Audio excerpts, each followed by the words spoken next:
YTN 라디오 김호성의 출발 새 아침. 네, 자유한국당 비대위에서 인적 쇄신 대상을 112명으로 했고요. 이 중에 현역 의원 21명을 포함시켰습니다. 당내 후유증이 필연적으로 뒤따를 것 같습니다. 한국당의 조강특위 이진곤 위원을 연결해서요. 이번 쇄신 대상 선정의 구체적 의미에 대해서 들어보도록 하죠. 위원님 안녕하십니까? 예, 안녕하세요. 예. 딱 2달 전에 저희와 연결을 해서 이런 말씀을 하셨습니다. 당협위원장 교체 작업이 조강특위의 가장 큰 책무이다. 이렇게 말씀하셨거든요. 예. 자, 그렇다면은 인적 쇄신 이후에 당협위원장 교체 작업 이제 수순이 펼쳐질 거 아니겠습니까? 예. 이번에 인적 쇄신을 하는 데 있어 갖고 기준은 어떠한 것이었습니까? 여러 가지가 있겠죠. 그런데 여하튼 자유한국당이 지난 20대 총선 때는 당초에는 180석도 가능할 것처럼 그렇게 했지 않습니까? 자신감도 넘쳤고 네네. 분위기도 아주 좋았고. 근데 그게 하루아침에 말이죠. 이 네네. 공천 과정을 거치면서 하루아침에 왜 이게 당이 아주 그야말로 몰락지경으로 떨어졌거든요. 예, 그 예. 이후에 계속 국민들의 외면을 받아가면서 결국은 이 3번이나 비상대책위원회를 구성해야 되는 그런 상황까지 갔습니다. 네네. 그러니까 이제 이렇게 되니까 이런 그 과정마다 고비가 있을 것 아니겠습니까? 그 고비에 책임을 져야 할 분들이 있지 않느냐. 네네. 이런 분들이 책임을 져주지 않으면 국민들 또 보수 우파의 그 유권자들이 용납하겠느냐. 그래서 이제 그런 책임을 묻느라고 보니까 이제 그런 게 기준이 돼가지고 그런 말하자면 그걸 기준이었다 이렇게 말할 수가 있겠네요. 그러니까 예. 공천 과정도 있겠고요, 분당 과정도 있겠고 또 이 국정 난맥상을 보였던 과정도 있을 거고 이렇게 또 지방선거 참패 과정도 있을 거고 이러다니까 그런 모든 게 저희들이 이제 고려 대상이 된 거죠. 예, 한국당 내에서는 이제 개파 같은 건 없다 이런 말씀들을 주로 많이들 하시는데요. 그럼에도 불구하고 비박계 좌장 김무성, 친박계 좌장 최경환 의원이 모두 쇄신 대상에 포함이 됐습니다. 어떤 의미라고 생각을 해야 될까요? 이분들은 사실은 당협을 그만두신 분입니다. 그만두시고 앞으로도 출마 안 하겠다 이렇게 말씀하시는 분들인데 어쨌든 이런 분들을 포함해서 현역이라도 만약에 이제 앞으로는 그 1월 중순까지는 이제 비워진 당협위원장 자리를 충원하는 그런 과정이거든요. 네네. 그러니까 이런 데는 공모를 하는데 공모에 응하실 수 없습니다. 이걸 이제 분명히 하기 위해서 네네. 이런 분들은 그래서 이제 그렇게 발표를 했던 건데, 네네.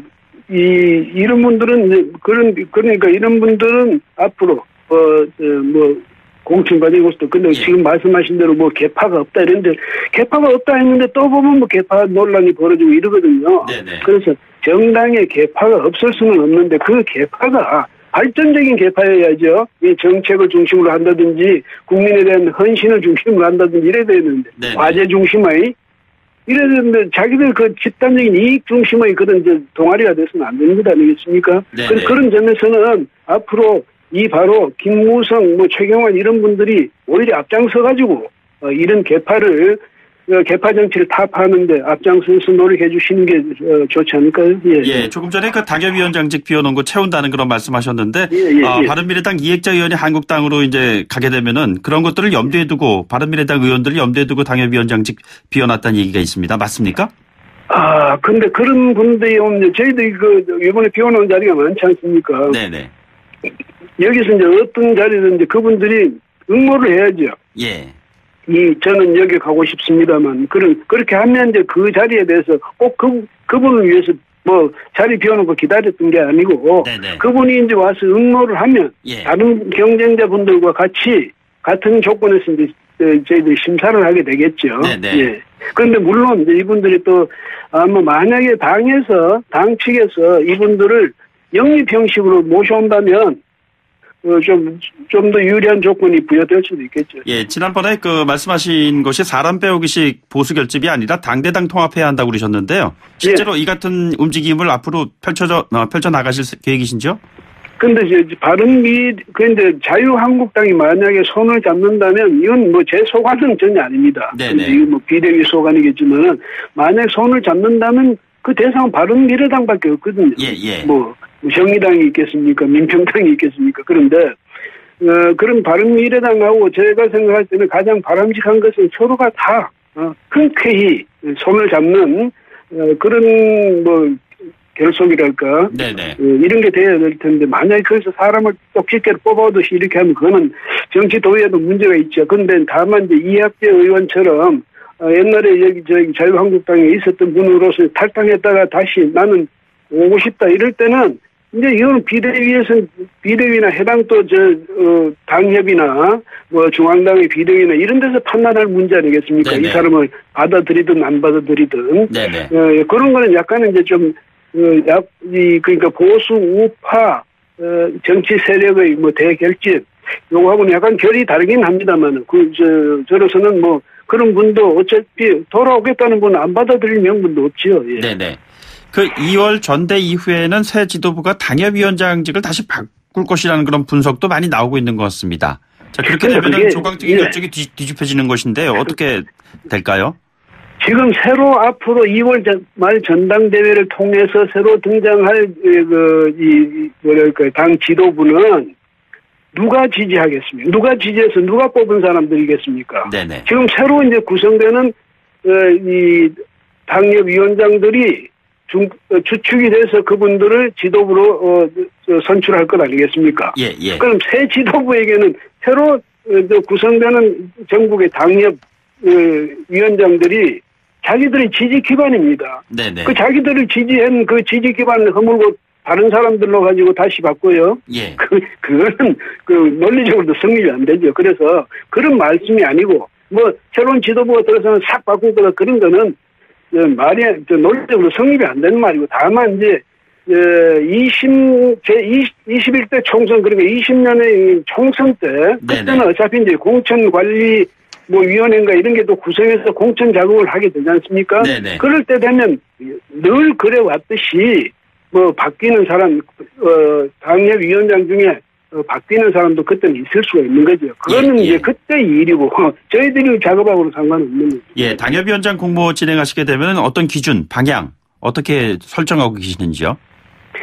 저희 일반적으로 상식적으로 생각할 수 있는 거죠. 그러니까 이를테면 이분이 경쟁력이 어느 정도냐? 네네. 경쟁력이 있냐? 그게 우선돼야 되는 것 아니겠습니까? 예. 당선 가능성이겠죠. 예. 그러니까 선거에서 가장 중요한 건 지금 말씀하신 대로 당선 가능성이니까 그 점을 이제 우선해야 되겠지만 이분이 또 자유한국당 당협위원장이 될 뿐 아닙니까? 그럼 자유한국당이 추구하는 그 가치를 명백히 인식하고 있느냐? 네네. 거기에 대해서 자신감을 갖고 있느냐? 이걸 또 봐야 되는 것 아니겠습니까? 예. 그러니까 이제 자유민주주의 시장경제 체제에 대해서 확신을 갖고 있느냐? 그것을 네네. 국민 앞에서 팔 수 있는 그런 용기가 있느냐? 그러니까 말하자면 정치인은 희망의 상인이라고 그러지 않습니까? 네네. 이런 것은 정책을, 비전을, 나의 생각을, 나의 이념을 국민들한테 당당히 팔 수 있는 그런 용기를 가진 분인가? 이 점도 또 봐야 되겠죠. 네네. 당선 가능성 같은 염두에 둔다면 예를 들자면 이번에 제외된 윤상현 의원 같은 경우에 다시 좀 등장한다고 하면은 이 같은 상황이 어떤 영향을 줄 거라고 전망하시는지요? 아이고, 윤상현 의원 어디 페이스북에 올린 걸 저도 봤는데 아주 감동적이었어요. 그렇게 모든 걸 내가 책임지겠다 이런 자세를 가져주면 아마 옛날부터 모든 그 구성원들이 그런 자세를 가져줬다면 자유한국당이 오늘날 이 같은 그런 상황에 처하지는 않아도 됐을 것 아니겠습니까? 그런데 다만 유감스럽게도 윤상현 의원의 경우는 이제 이번에는 말하자면 책임을 물은 셈입니다. 그러니까 이번 공모에서는 응모를 하실 수가 없죠. 그렇지만은 이분이 다시 만약에 2020년인가 그때 21대 총선 때 그때 공천 신청을 해가지고 그때 어떻게 할지는 그거는 저희들이